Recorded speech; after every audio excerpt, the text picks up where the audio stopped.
Whatever one's political outlook, the centenary of the first Labor government, which, led by Ramsay MacDonald, came to power in January 1924, carries great significance. A two-party system that had for more than a quarter of a millennium been maintained by Whigs and Tories, and then Liberals and Conservatives, seemed for a moment to have become a three-party one. And yet when, after just 9 months, the MacDonald administration fell, the reversion to a two-party system, which persists to this day, was not as before. The great paradox was that although the first Labor government ended in rapid failure, it secured the party as one of the two leading contenders for power in the United Kingdom over the next century. The general election of December 1923, the second in just over a year, occurred for reasons hard to comprehend today. Stanley Baldwin, who had succeeded the dying Bonner Law as leader of the Conservative Party and as Prime Minister earlier in the year, decided that the high unemployment then affecting the country would be more easily addressed if a policy of protectionism were introduced. The Conservatives, however, had won the 1922 election on a program of free trade, and Baldwin, honorably and with a majority that would easily have allowed him to govern until 1927, went to the country to secure a mandate for the change of policy. With only 258 seats, the party lost its majority, Labour won 191, and the Liberals, united for the first time since the Asquith/Lloyd George split of 1916, held the balance of power with 158 seats. In this thoroughly researched and scholarly history, David Torrance argues, as others have before him, that Asquith agreed to keep Labour in power for those 9 months because he was sure the government would fall in some degree of chaos, and that he, at the age of 72, would return as Prime Minister.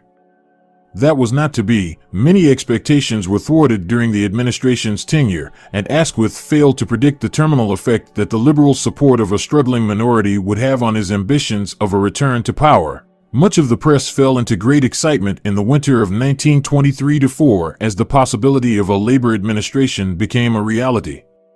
In its, and the public's, imaginations, the arrival of a leftist regime could only follow the template of Russia in 1917, the overthrow of the monarchy and perhaps even the murder of the royal family, aristocrats hanging from lampposts, and a wholesale attack on the bourgeoisie.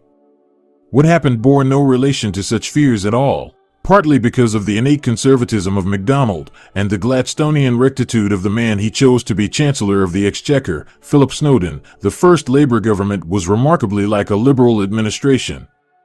Indeed, by including men such as Viscount Haldane as Lord Chancellor and Charles Trevelyan as Minister of Education, both veterans of the Asquith administrations, it had plenty of other cause to resemble one.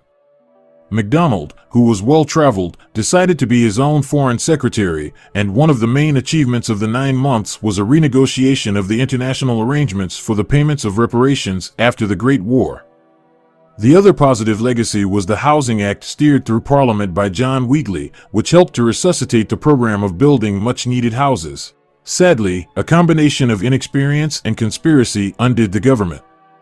MacDonald interfered in the attempted prosecution of a leftist agitator who had published a call for the armed forces to rise against the state and then shamelessly lied about having done so. This error forced the Liberals to withdraw support and helped to convince many in the country that the labor movement was a haven for revolutionaries. Then, during the campaign, the Zinoviev letter, which we now know to be a forgery, claiming a close relationship between the Labour Party and the Bolshevik leadership in Moscow, surfaced in Britain and was leaked, probably by the Secret Service, to the Daily Mail.